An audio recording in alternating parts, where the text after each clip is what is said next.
who explain their global initiative to provide free basic tools and resources for businesses to improve their cybersecurity readiness. This is just over an hour.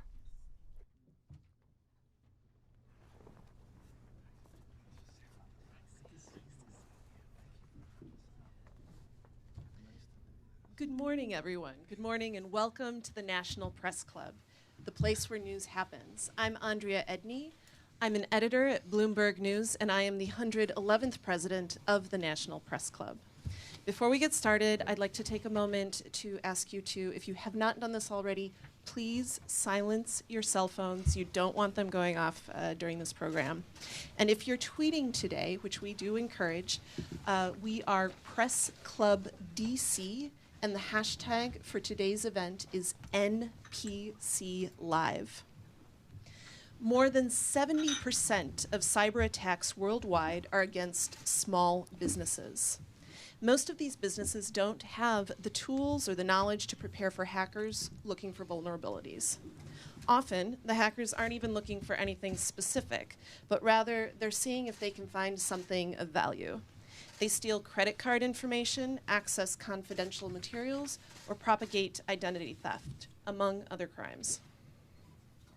Hackers pursue the path of least resistance and will often use a small business as an entryway to a larger global company or perhaps a government entity.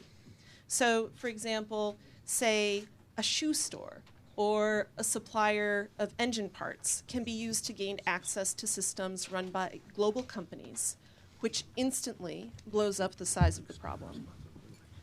The Cyber Readiness Institute includes senior executives from global companies including Mastercard, Microsoft, ExxonMobil, and GM.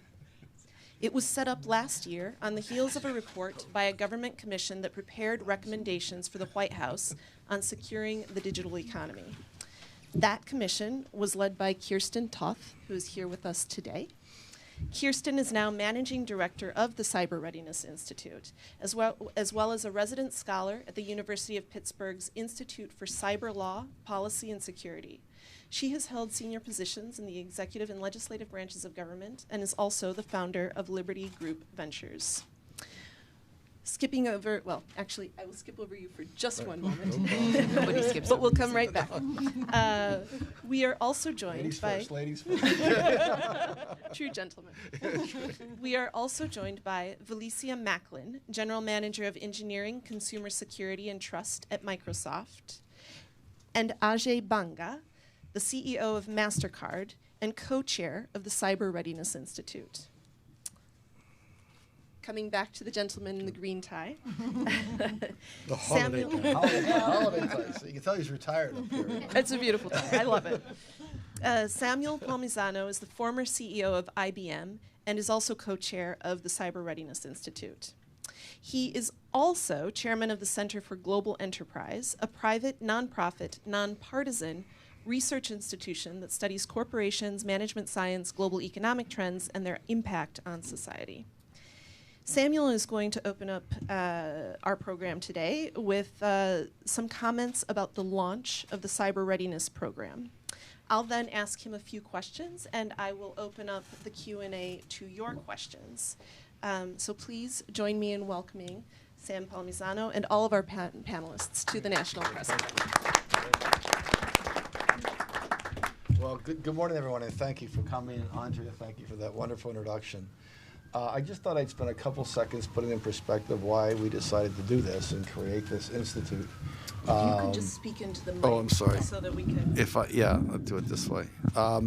So I'll try to give you a little bit of perspective on how we got here, because today's the official launch date of the learnings and process and management systems around the Cyber Institute. There's more to come, but this is the first phase of where we are. But it began as a result of the time we all spent on the commission, the nonpartisan commission that we worked on for President Obama. And so Ajay and myself and Peter Lee of Microsoft and Penny Pritzker, who was Secretary of Commerce at the time, and Kiersten did all the work, quite honestly.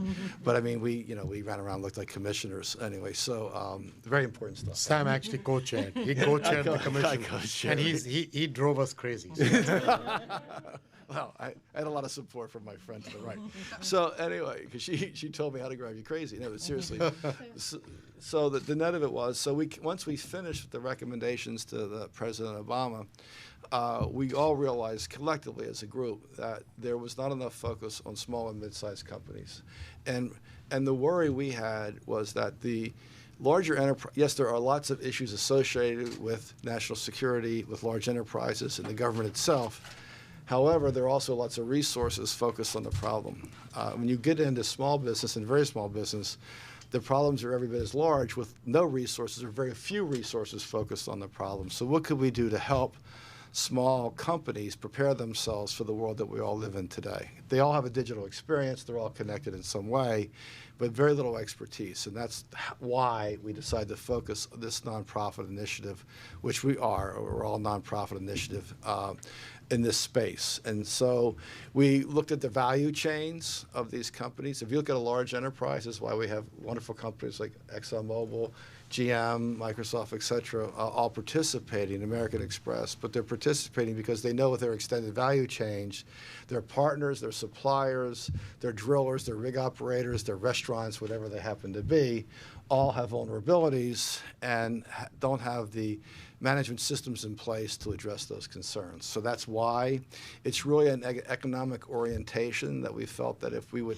actually could help improve the economy, if you could lessen the risk associated with cyber crime or cyber fraud or hacks and those sorts of things, more than just disruption of service, that you would actually benefit these companies as well as the economy as a whole. So that's the origin of how we began.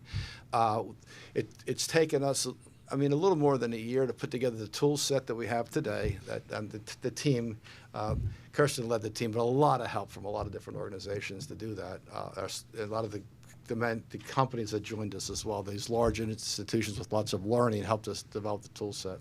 And Create, who's with us as well today, helped us do that.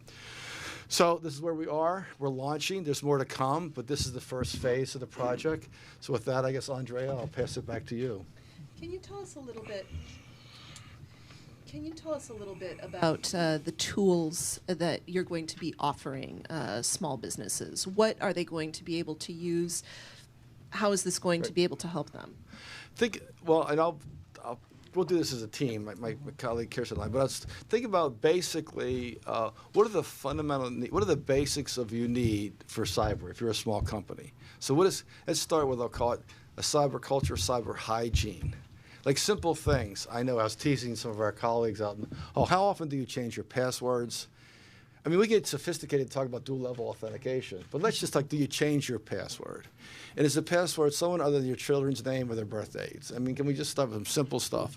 So, and then you can get into more sophisticated stuff like what kind of firewalls have you established, those sorts of things. What culture do you have in the organization as far as that you tone at the top, coming from the CEO, the management system, what you expect employees to do, how do you expect them to behave? What happens if if somebody's sending you a message you don't recognize, like being phished? That's a good indication that somebody's trying to get in. What do you do if you're getting phished and those sorts of things? But all that stuff around the learning associated with cyber from I'll call it broadly process and management system. But Kiersten, you want to jump in? Sure, and just to build on what Sam said, again, just the focus. Again, this is to create very simple, accessible tools for small and medium-sized businesses. The idea, it's not, what we've learned now is it's not just that small businesses don't get this. We see the large businesses don't get this. If you look at the last breaches over the last 10 years, almost all of them, the big ones in the United States and globally, are sourced from authentication weaknesses using password or admin. And so what this program does is it focuses on 4 key issues: authentication, phishing, patching, and USB use, as Sam referenced. And the 3, authentication, phishing, and patching, that came out of the research we had done on the commission, and then our member organizations helped to add the USB use. And we start with creating a very strong foundation of simple policies that anybody can understand. That's the objective here, is to ensure that anybody can do this without spending extra resources, having additional expenditure for cybersecurity. Because what we see a lot is that the tools and resources that are offered for small businesses often require what the large businesses can afford. And so we really wanted to focus on that accessibility and simplicity. And I just want to put, I mentioned earlier, we are a nonprofit, so all this stuff is available for free. So we're really not selling anything, quite honestly. Our biggest challenge is getting the word out so people use the stuff that we've created. And we're going to do more stuff around software tooling and everything else. So that's the main goal at this phase of the project, is I'll call it awareness creation, so people start using the tools. Then give us feedback on the tools and the methodology so we can enhance them and improve upon them. But this is not it's a non-for-profit, it's much like the Bloomberg Foundation where I'm on the board, except he's got a lot more to give away than some of us. So you touch on something that I was going to ask about. How do you plan on getting the word out? How are you going to share this? You all, as representative, two of you here represent large global companies. Are you going to use your company networks to help share this information with smaller companies? Oh, yeah, start with Microsoft. Yes. We'll go right down the path. I mean, fundamentally, I'll start at the various high level, I call it the communication strategy. We have champions that we're partnering with us right now to get the word out. We're using, obviously, media outlets like this conference today, this press conference today, this meeting this afternoon. Kiersten goes on Fox News this evening as well.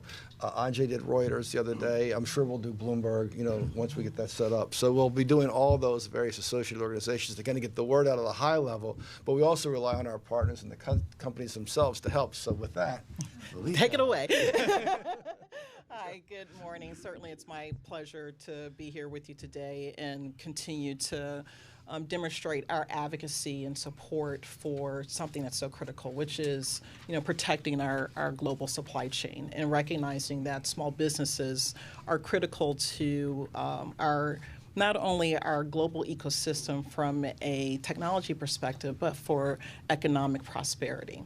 And so as a part of the foundation, we are certainly committed to making sure that tools and practices are out there, and also looking forward to how we advance technologies that do that. I often say you can never out-hire cyber threat, right? And as Sam talked about hygiene, and it's even more critical for small businesses that do not necessarily have the resources of large businesses. So something you also have to start to look at is the tools, the policies, creating that awareness, providing that training. Many people don't know what they don't know until they have a loss or face a data breach.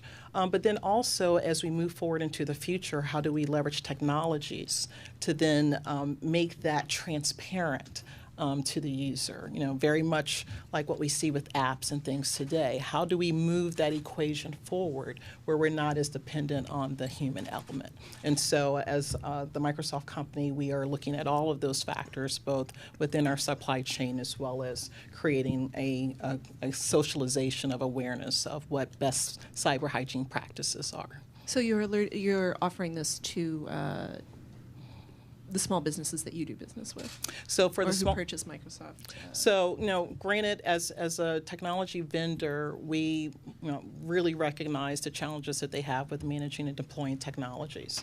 And so, as a part of that effort, we do offer a number of tools to help secure the supply chain that we work with every day, including the things that we leverage from CRI. I would just add, I think, Valecia Microsoft's a wonderful partner of the Institute. I mean, they have incredible expertise and incredible tool sets, and the fact that they've been kind enough to work with us was really appreciated.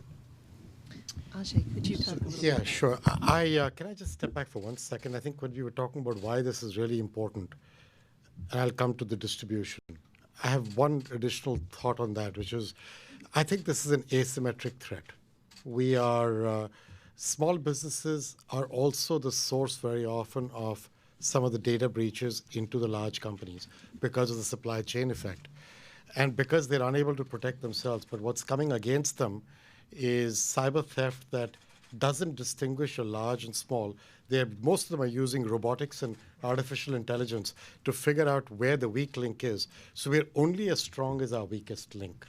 And therefore, I think this is not a problem for small businesses. It's a problem for us, individually and collectively, society, government, and companies. And I think Sam taking the lead on this, that's why I'm interested in it. I think it goes beyond a single company or a few companies. The second part is that the Internet of Things, which we're all kind of excited about and provides a lot of connectivity across devices, and people say 20 billion or 50 billion devices will be connected. I don't know how many will be. There'll be a lot. There'll be a lot of zeros there. The problem is now you're just multiplying the asymmetric threat issue many times over. So when this photographer's camera is connected to the Internet, how much effort do you think he can do to protect himself from a sophisticated cyber theft? Only so much. But at that point, he's exposed because that camera is not just connected to the Internet. At home, it's also connected to his Wi-Fi, where his personal computer is connected. So you need to just get this thing. You need to understand that this is not just an issue for somebody else. It's an issue for you personally. That's my interest in it. This is not about merchants and companies and people. It's about all of us. So now, back to your second question about where this is going and who and how. Mastercard's here not just because we provide technology to merchants to be safe. That's done through chips and through tokenization for digital tech. That's different. This is about not just our merchants. This is about how do we get these practices that Sam and Kiersten just talked about. How do we get enough small businesses to understand, hey, watch out for passwords, watch out for phishing, watch out for patching, patch your software regularly and do it every time you get an update. Don't sit on it. Do it quick, because there's a reason the updates come to you. Somebody's figured out that there's a problem with the operating system you're using. Sitting on it is not your friend. Procrastination is your enemy in this case. And so getting those practices out there is what we have to do. What we're going to do, get it out there to the merchants we have, obviously, but get it out there to the people who have small business cards with us, of which there are tens of millions around the world. Work with banks who in turn service small businesses, get them to be a channel to get this to small businesses. Use our digital channels. We've got a website, obviously, like other companies, put it out there. We've got another website called mastercardbiz.com, which is aimed at small businesses. Go on to that. We've got new products being launched that are aimed at small and medium-sized businesses to help them manage their accounts payable and compliance issues, called Mastercard Track, and our B2B hub. Push it out there. So we've all got multiple channels. Companies like hers, companies like ours, companies like Exxon, companies like Citibank, companies like GM. And the idea is to take everything Kiersten and her team develop and use our channels to propagate them out there. Fantastic. So if I'm a small business and I say come to your website, to the what do I look for and what do I find? Sure. So as of today, if you go on the website, which is www.cyberreadinessinstitute.org, in the upper right-hand corner, there'll be an opportunity for you to register. And so as an individual, you register, and as Sam mentioned, this is all for free. And the program walks you through a 5-stage program. And it's 5 steps that start with identifying somebody within your organization already who takes ownership of this. And what's important, again, is that we're not asking you to expend additional resources. It's working within the organization that you have, because what we're really enforcing with this is a culture of cyber readiness. I sort of push back on the term cyber workforce. We spent a lot of time talking about that on the commission, because right now, as Ajay was saying and Sam referenced, every individual who has a phone and a computer is part of the cyber workforce. So in creating a culture of cyber readiness, everybody becomes accountable, as Ajay was saying.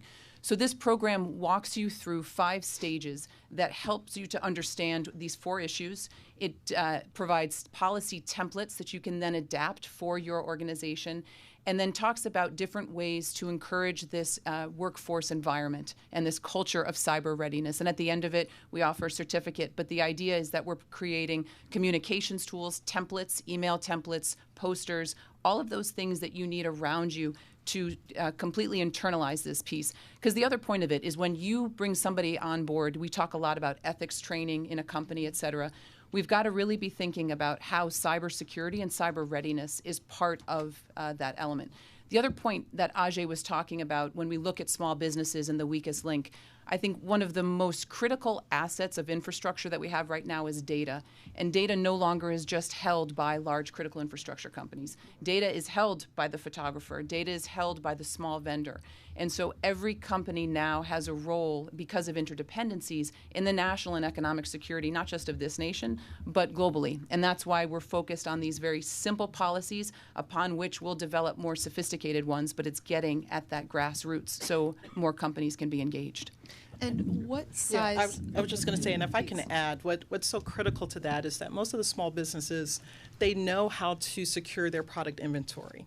They know how to secure their Physical premises, security, exactly. right? Exactly. But they really don't have insight to what their role is in protecting their customer data. And then if they do have an incident, they don't even know how to respond. Do You know, they you're- always even know that they've had an They incident? may not even know. So your 5-year-old knows to dial 911, knows to lock the door. There's some basic fundamentals of cyber readiness that we have to institutionalize in the fabric of all of us, not just at a corporate level as was just shared, but as individuals, because our refrigerators and our phones and our televisions are all connected. So the beauty of the tools that CRI is laying out is that they're practical application. When I've talked to many companies in the past, it is, I don't know what policies to write. I don't know what I need to train my people on. So just starting with, I don't think we can take for granted those fundamental basics that create a very broad vulnerability for us all. Can I give you a simple idiom? Think of a river with water in it. If there's very little water, it's easy for people to navigate even if they don't know how to swim. Think about this being a way to raise the level of water in the river so that if a thief doesn't know how to swim, they sink. That's the general idea. The idea is to make it harder for the thief to swim. So create higher level of water, create currents against them, make them find it harder to swim, so they go somewhere else to try and get to their natural practice of thieving. We need to get that. The internet is such a powerful technology for our future. For these young kids sitting here, they take it, they're internet natives. And that's the way it should be. And the trick is to allow them to do so in a way that allows them to interact in a form that is completely safe for them without them having to go through hoops to protect themselves. That's what we're trying to do in our own little way, trying to create a foundation, trying to create a way that has no profit attached other than using all our technology and capability to raise the level of water in the river. Think of it that way. So is this toolkit to be used by, for example, a business as small as an appliance repair shop with 2 or 3 employees? A dentist. To as large as, or a dentist's office? To as large as what? Well, I mean, basically, if you look at, we did 19, to validate the tool set, we had like basically proof of concepts with 19 companies. Some actually had 2 employees, if I'm not mistaken, like a spot, like 2 employees. Some had 700 or 800 employees, if you go through the list of companies that were involved. Some were healthcare providers and some were whatever. So when you look at that list, we did that range of all sizes primarily because we felt that, we knew that if you take the tools as they exist today, they work for large, and you can move them down, they'll call it to mid-size, and I wouldn't say very small, mid-size. You could actually take that tool set and move it down based on the NIST standards, et cetera, right? However, when you get to an organization of 2, 5, 20, 50, or even a couple hundred, they don't have the expertise to really apply that tool set. So that's where we focused primarily, because if you get the right foundation, think about it as an easy way without getting too technical. You think about a building, if the foundation's right, you can build a skyscraper. If it's wrong, it's going to fall down. So the idea is get the foundation right for the smallest of companies and then expand upon it as you move up and scale it versus take the skyscraper and try to make it a 2-bedroom villa. So here we go. Between foundations and rivers, we got it all. We got it. Just to make it clear. Just to make it clear. So I have one more question, and then I'm going to open it up to the room for questions. So what makes this Cyber Readiness Program different from other efforts to help small businesses protect their cyber systems. Yeah, They're Kiersten, I ask Kiersten this question all the time. Maybe she can help. Maybe she can answer it for me and you at the same time. So, it's an important question, and it's a great question because there are a lot of resources out there for small businesses. There are a few things that make it different. The first is that we have asserted these 4 issues, authentication, phishing, patching, and USB use, as those that are critical for building that foundation, as Sam referenced. This is what we've said, if you do this, and this is based on, again, on the research that we did in the commission, as well as research that our member companies and our subject matter experts have contributed. The second piece is that in doing these, we're applying a policy, these policy templates, this culture of readiness. We also provide a decision-making tool for going to the cloud and an incident response template. By doing these, we're telling you get a culture of readiness, and we're not asking you to expend any additional resources. But the third piece, which I think is really critical, is that having been in this industry for a long time, we started in 1997 with the development of Information Sharing and Analysis Centers, ISACs. We started on the principle that small businesses would always learn from large companies. That's how we sectioned everybody out. We then evolved that thinking to information sharing and analysis organizations. But what we learned in the commission is that small businesses have more in common across sectors with other small businesses than they do with the large companies in their sectors. And so I'll make the analogy to pediatric medicine. For a long time, we said adult medicine just needed to be reduced for children. We now know that pediatric medicine is a distinct discipline. Small and medium-sized businesses is a distinct, cybersecurity is a distinct discipline. And what this program does is it really defines that discipline, and it helps to create the resources to support it. Thank you. Thank you, everybody, for being here. I'm going to open up our Q&A. We have Danny Selnick, who is part of our Danny Selnick, who is part of our headliners team, which organized the event today, is going to be passing the mic around. So if you have a question, please raise your hand. When you receive the mic, please identify yourself and your news organization. So my name is Rishi Biswas. I'm a student at Calvert Hall College High School. Mr. Palmisano is an alum. I heard Mr. Banga talking earlier about making it harder for hackers to swim, for hackers to hack. But what I've seen is that hackers tend to learn. In other companies, I've seen that they set up security measures and the hackers learn from it and bypass it. Looking at your scheme, it might even seem that hackers might take your course to learn how to bypass all your measures. So how are you going to stay one step ahead of the people who are learning? So, great question. But just to be clear, cybersecurity is not a once and done kind of thing. It's a continually growing thing because right now somebody's trying to hack into all the businesses they're trying to protect. What we are doing with this first set of tools is actually just hygiene. It's just running your business in a way that allows you to have the basic factors that if you would be using today, you'd get a certain modicum of safety from hacking. That's the patching, the phishing, not using USBs that you pick up somewhere, most of which are pre-planted with the right viruses and malware to get into your system. That's all we're doing right now.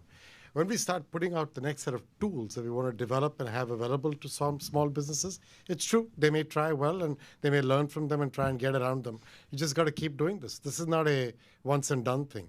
And that's why this foundation cannot say, I've done this, now I'm done, I can move on to the next topic. This is going to be a continual effort of energy to get this done. But on the tool set, one of the strategies that we are going to rely on the leadership to think about, as you know, in the software community, there's tons of open source tools, and the open source tools move very, very quickly because the community, the cyber community will develop a lot of those open source tools. So we believe that if we could inventory those open source tools that are, again, free on the internet that are available, and then team with some very capable technology companies like our colleagues from Microsoft, we could have the ability to have some level of currency. We do know these things change constantly. They learn very quickly. But it's an arms race. And so the only way you're going to stay competitive in an arms race is you have to continue to invest in maybe not a nuclear arsenal, but say some basic set of, let's start with a, kind of a revolver and a pea shooter. But anyway, it's something, right, that allows us to get everybody on a plane where it's just more difficult to do. As Ajay said, the water is just a little deeper, so you have some level of assurance. And as both gentlemen have stated, it's always going to be dynamic. It's a never-ending challenge, right? But that's what technology is, and it's what it creates the opportunities for. But again, the foundation is so critical because much of the threat is still starting there. And so if you were to rewind back to when the cars were just created, there weren't street lights, there weren't highways, there weren't roads. Those were all infrastructural things that came after the innovation. We're in that same kind of transformation in time today as we're talking about cybersecurity risk. We have the technology. Now we have to mature from an infrastructure and a policy and a laws perspective to make sure that we're all safe. And I do just want to add one piece to that, which is that in cybersecurity, a breach is not a demonstration of failure if you've prepared for it. And so one of the things that we provide in the tool set is an incident response plan. Because if you are in the mindset that if you get breached, then you have failed, you actually can fail much more. So we talk a lot about resilience in this program, which is how do you keep the breaches minimized and help minimize the disruption to your operations. And that's just, I think, an important mindset for cybersecurity overall, because we're never going to get ahead of everything. So it's about preparation and response. Thank you very much. Munzir Sleiman with Al Mayadeen channel. It's a channel based in Beirut, Lebanon. Tell you that it's a worldwide attention to this issue. I noticed that the absence of the technology company to be represented here, in my opinion. Why? Because it is essential that all cybersecurity problem, the source of these problems comes from the software or the hardware that the public need to be aware of all the deficiency that the hackers and others are able to come to it. So how can we educate the public about what's happening in that field of the software, the new programs, that the responsibility of the technology company to provide the public with enough information about something that they found that it's problem and it need to be addressed. Well, let me start with the high level, because the problem, if you define cyber threat as an IT problem, you're going to have a big problem. So your definition that you've assumed is incorrect. I mean, I'm not being aggressive. I'm just saying that's a fact, right? If you look at 80% of all the attacks that have occurred, most of them are your own employees. Your own employees are 80% of the problem. So when we talk about the culture of hygiene, the culture of cyber, it starts with your own workforce. The biggest vulnerability you have as an individual is yourself. I mean, I'll give you a classic example. My family, my lovely wife, she refuses to change her password. I would change that example. Okay. Well, the children. I would lose credibility, but if I said myself. Okay, we'll talk about our two Labradors. Our two Labradors refuse to change their passwords. I said, you just got hacked, darling. You need to change your passwords. Well, I can't remember my passwords. Well, anyway, so what? Anyway, so you go through this thing. Then you start with the conversation. So why, when these people sent you these, when you have caller ID, and give another example. When you see the number you don't recognize, she doesn't pick up the phone. My dogs don't pick up the phone. The Labradors don't pick up the phone. But when she sees an email that looks attractive because it's from whatever, some fashion magazine or something, she doesn't recognize it. She'll click on it. And guess what? Now you've just been phished. So the issue, this is why we're back to education, okay? And it doesn't mean that there are technical vulnerabilities, but most of this stuff gets solved just in learning and education and management process. We would argue the majority of all the hacks would be eliminated just through better procedure and process. That's what the facts say, right? Now, in addition to that, yes, there are vulnerabilities, which gets back to Ajay's point about patching, because the technology companies are learning about the vulnerabilities, and I'll get to one other point about what they should be doing. But you have to, as they learn about these vulnerabilities, you have to update if you get an alert from your service provider, your telecom, or the phone provider, whomever it happens to be, and they say update your software, well, update your software as an individual, same as the company. Now, the next one where we recommend in the future, this goes back to the Obama Commission, is the Internet of Things that Ajay referenced with these 20 or 30 billion things out there. Some of those things, to your point, which I completely agree on, I just had to built to it. Some of those issues are there's no cyber security, there's no security protection in those things, that phone or that sensor or your thermostat or this voice-activated device you have in your house. So we recommended that with all these things, let's talk about autonomous vehicles that become weaponized. All those things need to have some level of cyber security embedded within those things.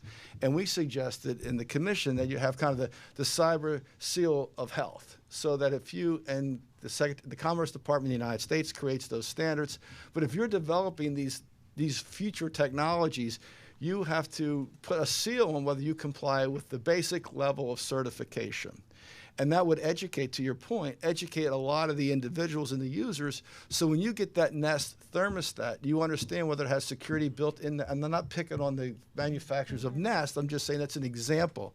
So it's not kind of a Google comment or anything. I have Nest thermostats in the house, but there's no seal on the thermostat that says it's a secured device, right? So now, when we put it in our house, the guys that were helping us said, what do you work for, the CIA or something like this? I mean, anyway, so we ensured a level of security.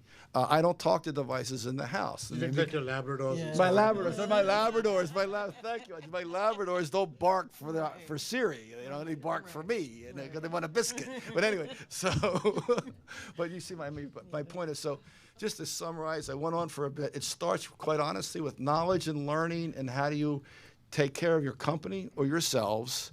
Then it gets to the future of some of these devices. But it begins with, I mean, if you look at all the data, all the studies that independent companies have done, not just IBM, Accenture, and a bunch of others, the majority of the issues have come because of hygiene and your employee base. And we do have Microsoft as a key element of the partnership. Yeah, absolutely. And Microsoft, I could not think of a more interesting partner in terms of their ability to understand the concept of patching, security by design, having the whole thing built right from the beginning. And they're a big help. So. Enough said. Thank you.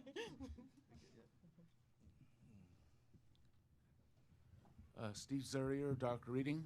I wanted to ask Valecia, how do you get people to do like a culture of patching?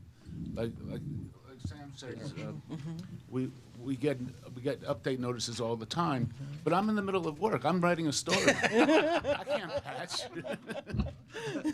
So do I do like a patch Tuesday like you guys do, or a patch Saturday afternoon? We do have our Patch Tuesday, but as he knows. But you're absolutely right. It is. And that's where you heard me talking earlier about developing capabilities where there's a lot more automation, so there's not as much dependency on the user for those things. And that's where we'll evolve to. But we do still have to start with the basic practices. If we put the patches out there and they're not loaded, you still left yourself vulnerable. And it's, and again, I equate it to, leaving your door unlocked. There's going to be an evolution of socialization that we'll all have to come to. Many of us don't leave our house without locking our doors. We don't leave our car unlocked. They've even made it easier with the toot toot, right? So there's a combination of the technology as well as the hygiene and the awareness that have to work together. Yeah, that's what I've been trying to do. Is Yes. Just either first thing in the morning, or at the end of the day, just try to. If not patch, just look for the update, see if there's anything exactly. But so it's that learning, and that's why CRI. Put them up on the website. You're a 20th pilot. I live and breathe this stuff too. So. Right, but that's why CRI is so valuable, and that's why you hear us emphasizing the technology as well as the awareness and the training have to go together, right? And if you look at, again, any other evolution as a society, we've had to do that, and this is what we're looking to do for cybersecurity as well. And I do just want to add one more piece to that, because it was one of the key issues that we confronted in the commission, which was this tension between, do you move security away from the end user or do you educate the end user? And where we came down on it is you absolutely need to do both. And so what we want to do, as Sam talked about before, is this pyramid of people, process, and technology, with the people being at the foundation. We want to educate the people and then obviously get to the place where the technology pulls that decision-making and that choice out of it as much as possible. So Ann Bader here for NPC. choir, but I'm also International Cybersecurity Dialogue CEO, so I applaud all of you for this effort. In your phase one, do you, as part of your education process, are you giving in your templates what people can do to continually update? For example, if they see a phishing, what should they do? Who should they report to? I find that one of the major gaps in my own company, which is small. So one of the key focus areas of this is we've made the program very prescriptive.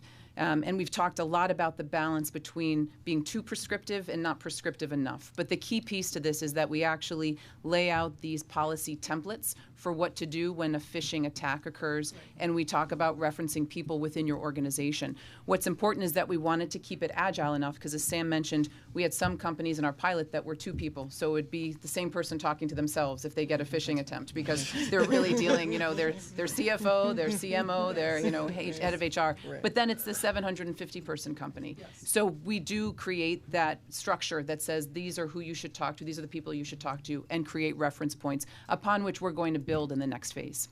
And phase one will be successful when you have, do you have any Good question. objectives?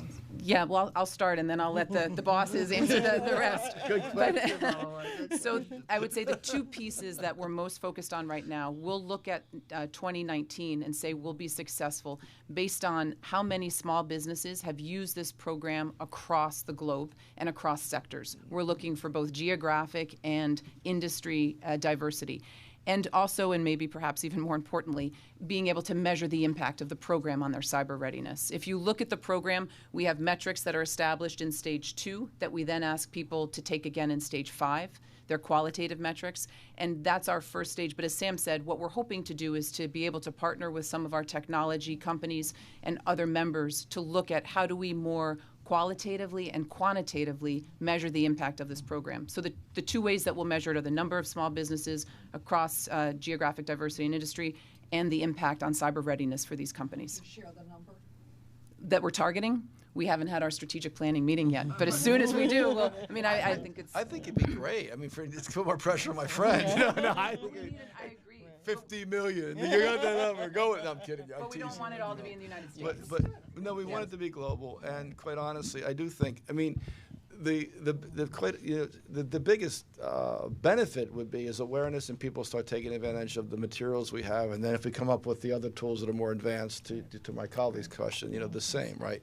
That's the goal, right? So how can we get that done? And we have this, as a nonprofit, we don't have the marketing budget of my colleagues to the left, so therefore we have to rely on an ecosystem of partners to help us do that, and so that's what we're about. But I do believe that if we can get awareness up and then get cases that are successful, use cases where people can have testimonies as to why it helped them solve their 5-person organization, what have you, it will lift itself almost in a viral way. And then that's going to put more challenges on, quite honestly, on us, because the next phase of this thing, to jump ahead a little bit, is we're going to ask them for their feedback and what they would like us to do in the future, and that's going to drive us to our future agenda, which will put a little bit more external pressure for us to go move and act to do that. And I think one element I would add there, and Kiersten mentioned it earlier, which is breaches are going to happen. Right. So as a part of that awareness and removing that fear factor, a quantitative measure is how have we helped those businesses that are part of the program reduce the impact to their business if they do face that realized threat, right? So then you can start to, as they've been able to implement the policies and the training and help their employees be aware of good cyber hygiene, then were they able to protect customer data? Were they able to minimize, the impacts of phishing? Are they changing their passwords regularly? And those are the things that, again, will lift the tide. Yeah. In your when you were testing this before your initial rollout, thank Thank you. When you were testing it, can you take an example of perhaps someone in your test who found some success with that, or and or conversely some challenges that you realize that you're going to need to address? Sure, and I think, and we actually have started to make these adjustments, and as Sam said, this has been a tremendous effort of a team of people who are in this room, and we're looking at a lot of these issues. And I would say what was interesting is one of our pilot programs had 750 people in their corporate office. Their CIO was a woman who came from the financial sector, so she clearly knew all about technology. And the company had 22,000 franchises of restaurants. What she found most helpful, because I honestly was very curious to see if this was going to be valuable to her at all, was the culture. She said, I've made all the technology decisions, and I've done right by this company by knowing what the firewalls are, putting the right sensors on the networks. But where I haven't succeeded as much as I could have is in creating the culture. And she said I was able to achieve more education across the company.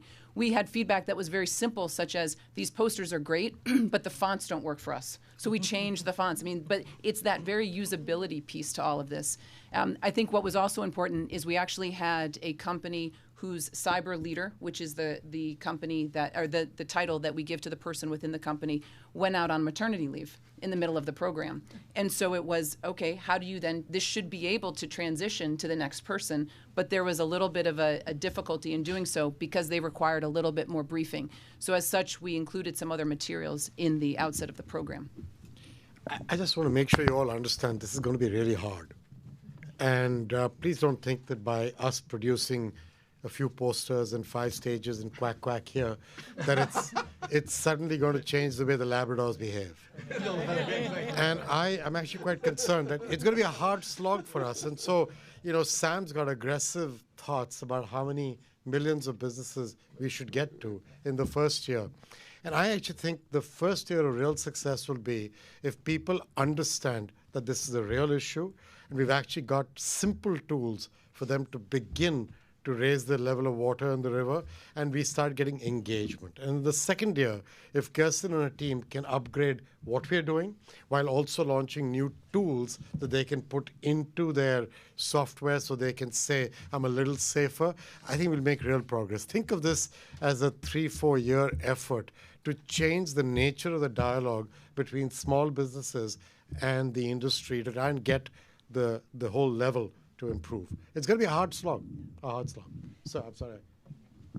Yeah, Kevin Winsing, I'm a member of the club. And a question on, you mentioned the Obama administration is a small business administration, the current Commerce Department associations, are they involved and part of your team?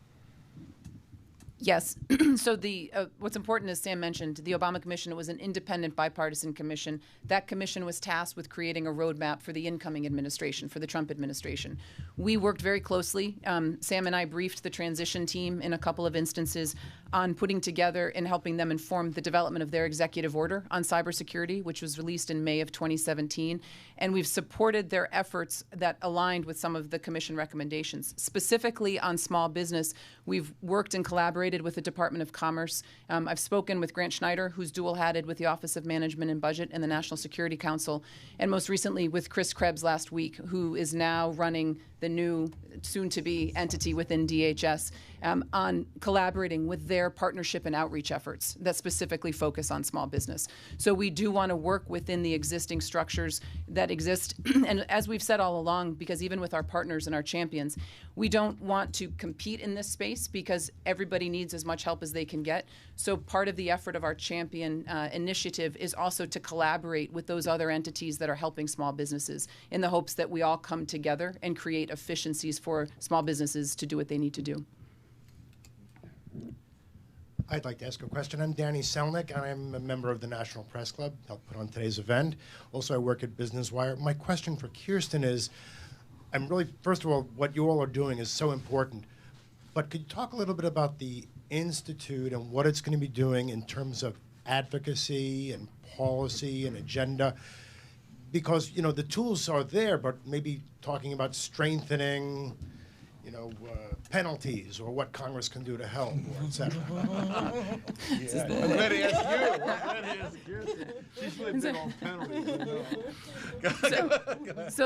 Somebody once told me you can ask whatever question you want, and then you can answer whichever question you want. But, so there are two pieces to that which I think are important. And I mentioned the champions, but I'll talk a little bit about that because we've got some champion representatives in the room today.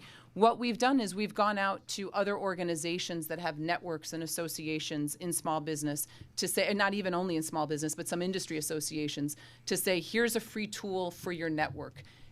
Get it out there, distribute it, let us know what you're hearing, let us know what you're seeing, and being able to bring that back. And the other piece is working with our member companies and those champions to get this into their value chains, to identify, is this actually something that will make a difference when you're looking at third-party vendors?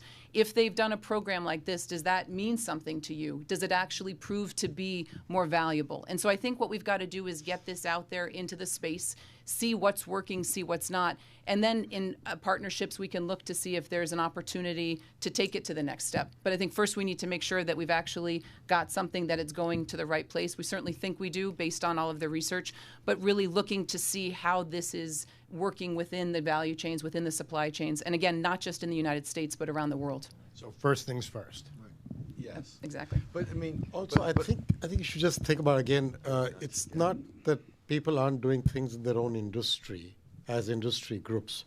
That's not what we're trying to replace. They're actually trying to augment that by letting everyone do what they're doing. So the payments industry, because I know that one well, we do chips and cards, we do tokens for digital transactions that are cryptogram protected. That's all good things for protecting the payment data transaction. I get that. This is a little more than that. There's still a business. The merchant may have payment data, but they've also got other stuff, their own accounting data, their own stuff to protect. This is meant to raise all that as well. So I see this as not just a set of rules or a set of, punishments if you don't do something. That's not what this is about. It's about making it available to people, saying this is in your own self-interest, and it's in fact in your best interest, and get them to get educated so you can raise it up. That's what we're trying to do. But it's Ajay and Kiersten as far as CRI is concerned, because this is where we're focused. But as individuals, all of us are involved in having discussions around policy. But as individuals, not as CRI. Yes, hello, thanks. In our globalized world, our small and medium-sized companies that are engaged in cross-border commerce more or less vulnerable as a result of doing that? And to stretch the water metaphor a little further, some of the water is saltier and some is toxic. Some is condensation. You want to take that one? I'll start because I think Ajay, this goes to Ajay's point about harmonization. I don't think you can generalize about whether cross-border commerce makes a small business more sort of vulnerable than domestic. I think, quite honestly, the way that cyber thieves work, as I said, they use AI and robotics to probe where the weakest link is, and if that weakest link is a person doing domestic commerce, they get hit too. If it's the weakest link is somebody doing cross-border, they'll get hit too. There is no discrimination in that methodology yet. It'll change. To this young man's question, they'll learn and they'll change, but as of now, there isn't. So I don't think of it that way. I just think of this as something that, as Sam just said a little while ago, we want these tools and these processes to be available globally, not just in the US, because all of us are interconnected, and thinking that somehow in the internet you can find a way to create a border, that's going to be a little hard to do. We'll take one more question from the room if there is one. If not, then I have a couple. All right, please. This is sort of a sub-question, but have you involved the insurance industry globally in this effort? Setting values and metrics being so important. So it's a great question, and it's one that I think, as being on the commission, we have a little bit of PTSD from. The insurance industry is very important. It is a nascent industry in looking at this. They're still looking to collect the data, and we've talked through and had the discussions. if small businesses do this, does that somehow affect their rates? Does it look at that? And I think there's a lot of opportunity for that discussion. Unfortunately, the industry right now, and we've actually tried to partner with some of those in industry and haven't been able to do so yet. It's something that we're paying attention to, that we're aware of, but the industry itself has a long way to go in this space, and we're keeping tabs on it, because I think that it could be a very powerful tool at some point for small businesses. But Ajay and Sam, I know you both particularly. Well, I mean, we all engaged both before and after the commission, but the issue, I mean, from the insurance, as you know, insurance is written upon the assessment of damages, like flood or storms, what have you. It's hard sometimes. This is the challenge for the industry. It's hard for them to actually assess what damages occurred because you lost whatever, your customer records, if you're Equifax or something like that, what damages have occurred. So that's the challenge associated with it. Having said all that, I think, and Ajay would agree, because we argued amongst ourselves, not against each other, but with our colleagues that are in the industry, that fundamentally, if you could establish a policy where if you comply with certain levels of what's called hygiene metrics, that therefore your risk is less as the insurer, and therefore this company should get a better rate because they've done what you suggest. It doesn't mean it's going to happen, but no different if you have a burglar alarm system or fire alarm system in your home. I mean, they do that all the time, right? So that's sort of what we've been kind of encouraging them to think about, some level of standards that. And it has to be somewhat less than the NIST standards for cybersecurity, because that's a little bit too robust for, I think, what's required here. But something in that area would be helpful. I don't have a lot more to add. I would just say that this is beyond the scope of CRI. Right, yes. We're now into a policy conversation. Right. This institute is very focused on us getting together, pooling resources, creating the tools and capabilities. But it's a great policy conversation for another day about whether standards and following standards allows you what level of insurance discount, what level of protection from liability, sort of lawsuits, that kind of thinking. We addressed a lot of that in the commission, and then found it's hard to solve. And to your question, Kevin, the administration is deeply engaged, this and prior, but this is a tough topic. Policy is a tough topic in this space. So, I mean, beyond the scope of this commission, of this institute. Did you find at all when you were working on the commission that one of the reasons that small businesses don't always register to protect their infrastructure or download patches is because they don't know where their data is going? And I wonder if that's, when you are collecting the data through the registration, what are you doing with that data? Is that something that you're sharing with your corporate partners, or how is that being used, if at all? So we're not sharing the data, and we do have a privacy policy in light of certainly of GDPR and a cookie policy that are all going to be on the website. All we're asking for is industry and name and location, so that we can, just to the point about the metrics, understand. But that data is not being shared. But to your first question, I think certainly that's a part of it, but I would even push back to say it's oftentimes that small businesses just don't have the resources and the capacity to look at, if you're getting a patching, to the point that was made, when you get inundated, and if you don't have the expertise, because there's been this efforts for so long that this is an IT issue, it's how do you ensure that everyone internalizes what their personal, to Ajay's earlier point, personal responsibility and accountability is when it comes to cybersecurity. And that's what we're trying to change in creating that culture of cyber readiness. Okay, great. I'm going to have one final question for you all, for each of you. But before I get there, just a couple of housekeeping things here for the club. Thank you all for coming out today. We do have a number of great events, a lot of excellent programming organized by our club volunteers here. One I would like to highlight is the CEO of CVS Health, Larry Merlo, who's going to be speaking here in mid-January, January 14th, at a headliners luncheon about the current challenges with today's healthcare system. So we think that's going to be interesting. Please come out for that, and please take a look at our website to see what other excellent programming we have coming up. So for all of you, I have one final question, and if you could just answer it in order. You can choose the order. How did you? So we've talked a lot about the fact that this is important, right? That there is an urgency. But what do you, what do you see out there that demonstrates the urgency? Because I feel like sometimes, people hear, oh my gosh, you got to do it, you got to do it, you got to do it, but it's a barrage. They are inundated with this message, and there are other things to worry about as well. So how would we illustrate the urgency of addressing this as an issue? Well, I think there are a lot of ways, and it'd be great to be the fourth person as opposed to the first person, because I think that there's a lot to respond to this.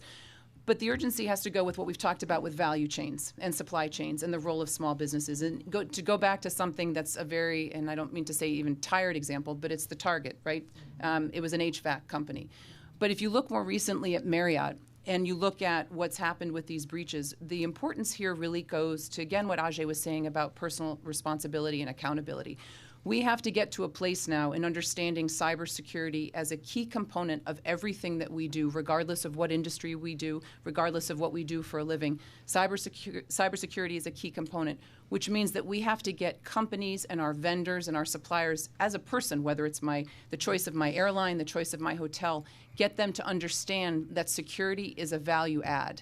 And they need to start making choices that say, okay, if I invest in security, that means that I might get more customers. And being able to distinguish that when we talk about IoT security, when we talk about any type of security, it's getting to that place where security is a value add and understanding that. So when we look at small businesses, it's recognizing that the viability of these organizations depends on the security of them and depends on their role in global value chains. And they will do better if they are more secure.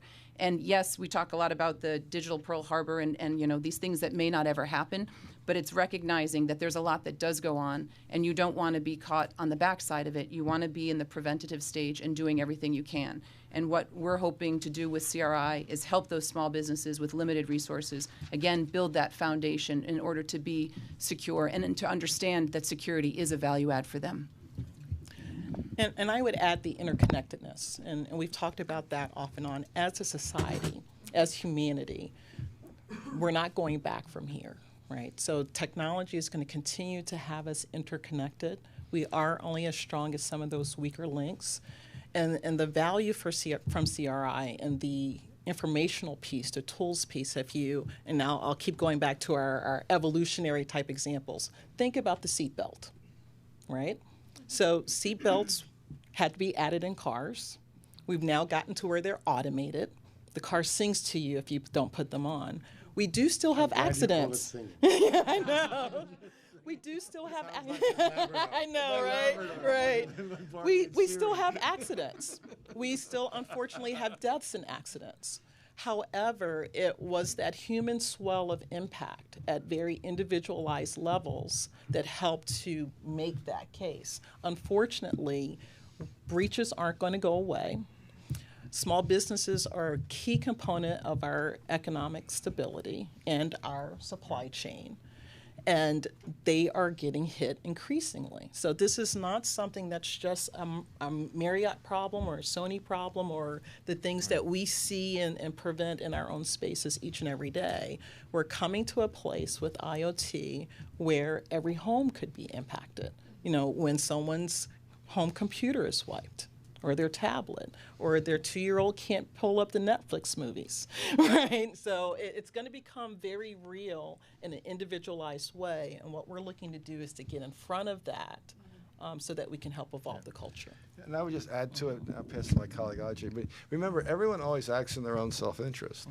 So the self-interest, part of the self-interest is a little bit of the stick, because if you're a major supplier to any of my colleagues up here, to ExxonMobil, some of our other partners, if their procurement people say, you need to comply with this basic level of cybersecurity off of what we've done in the Institute, they will do that because they want to sell to these large companies, obviously, and that will bring a lot of people along.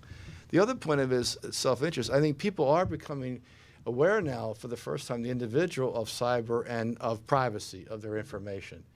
I don't need to dwell on what's happening in the media. You can go watch the testimony for yourselves. You don't have to have me repeat it. My only point is that now that the awareness is high enough, it's in the individual's self-interest to be aware of their information and what's out there and therefore protect it. I think, if there's a side benefit to all these things that occurred as a result of social media companies and the focus now being elections, is it's raised everybody's awareness as to, oh my gosh, what of my information's out there? Are they scraping my emails? I mean, what are they doing this to monetize it?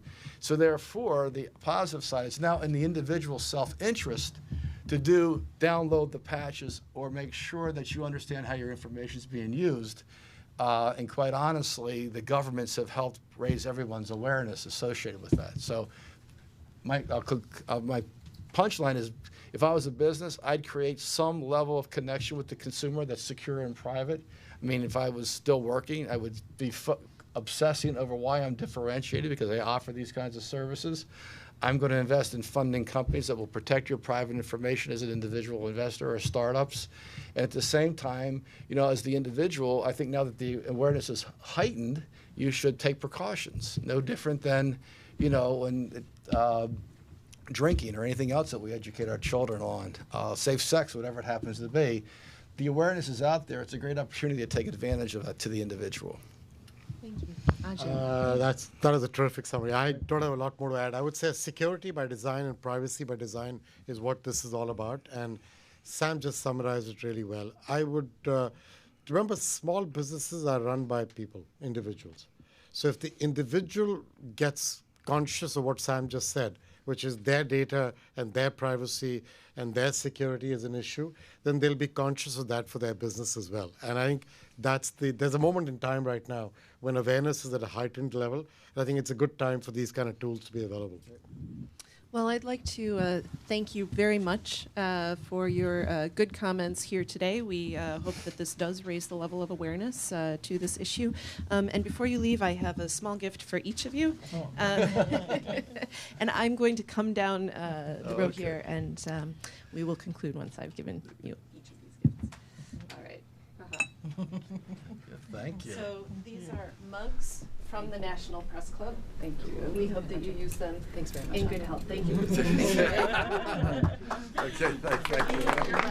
The Labradors, yeah, a little small for the clutter bowl. Thank you so much. Happy holidays. Happy holidays, everybody. Happy holidays.